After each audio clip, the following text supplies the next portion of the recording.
สบายดีสบายดีพ่อแม่พี่น้องเมื่อทุกคนเนาะกะมื้อนี้เฮากะสิมาอนามัยทุกคนอนามัยซิงกวดปัดกวาดขี้เหงื่อขี้ดินออกจากซิงแล้วก็ปรับทางเข้าทางออกทุกคนกะมาติดตามชมกันมื้อนี้บรรยากาศมื้อนี้เนาะกะบ่มีหยังหลายพ่อแม่พี่น้อง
คนเอามันมาขาย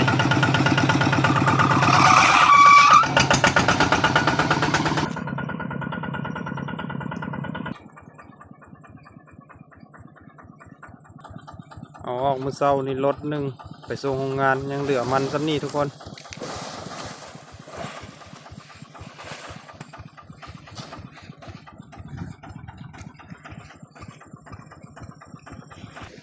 ไปเอามาเมือดมากินบ่ตาไปน้อยยังไป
มันปีนี่ปะห้างอยู่ ปลูกอยู่เพียงวะลินเพียงลินผู้นี่เนาะ ห้างเฮ็ด ปลาปลาสงปลา โอ้ปลูกห่างได้น้อยปลูกห่าง อ๋อ ปลูกที่หลายก็ได้น้อย ที่ว่าอันฝุ่นแห้งแล้วตายเลยน่ะ บ่ได้เวีย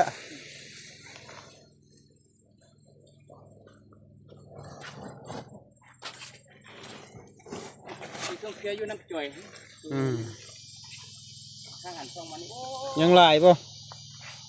ยังมีประปมาณระมาณจากรถสำนี สิประมาณลบนึง เนาะ ไปกันหมดแต่ เอามาไปก้นมาขายซะอันนี้บ่เฮิงปิดอะไร จะมือน่ะ ออกมาเดือนมื้อ5-6 มื้อก็ปิดละ ถ้าแต่คือทหารนี่ของอ้อมหมดเลยปิดแล้วบริษัทตัวอยู่เทิงนี่นะอยู่อันลูกด้านเกมอันนี้ล่ะหลายได้กว่าหันน่ะ หลายแต่ว่าโรงงานเพิ่นสิให้ปิดก่อน ปิดหมดเลยทั้งพุ่นก็ปิดบ่ได้ซื้อละปีหน้าพุ่นละ อยู่หนองแดงนี่เขากินหมดเลยยังแต่งานเจ้าผู้เดียวนี่ อยู่ทับถมกับกินหมดอ่ะ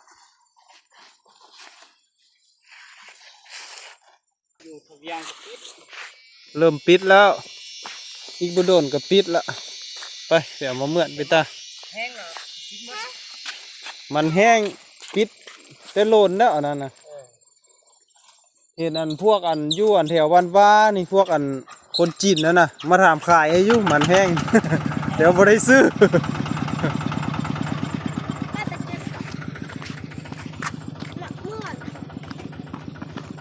ไปเอามักเมือดพ่อแม่พี่น้อง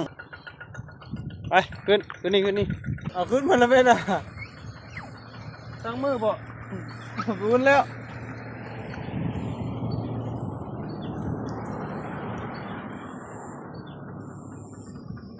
ขึ้นมาบิวสูงพ่อแม่พี่น้องเบิ่งเขาเจ้าเท่ามันลงร้านแล้วก็มาเอามักไม้ทุกคนมักเมือดมักดังมากับร้านต้นมันทุกคน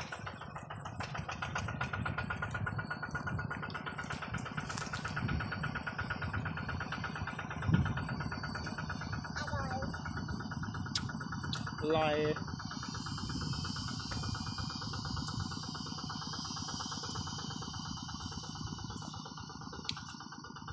ลอยไปจ้ากินถั่วกล้องดูมานี่ปิดมากินเนี่ยกินโชว์กล้องกินน้ำแม่น่ะปิดเอาน้ำแม่น่ะเหมือนบอกว่ามากินโชว์กล้องอ่ะโชว์กล้องให้พ่อแม่พี่น้องเบิ้ง นี่ทุกคนกินหมักดั้งเด้อกินหมักเมือดน้องพ่อแม่พี่น้องกินหมักเมือดหมักดั้งนำเบต้าเด้อทุกคนนะตุบ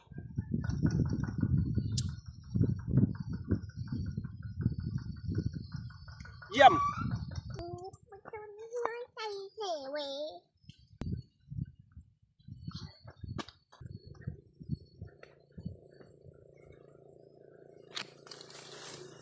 นี่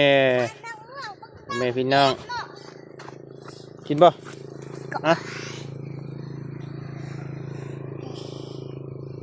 นี่ทุกคน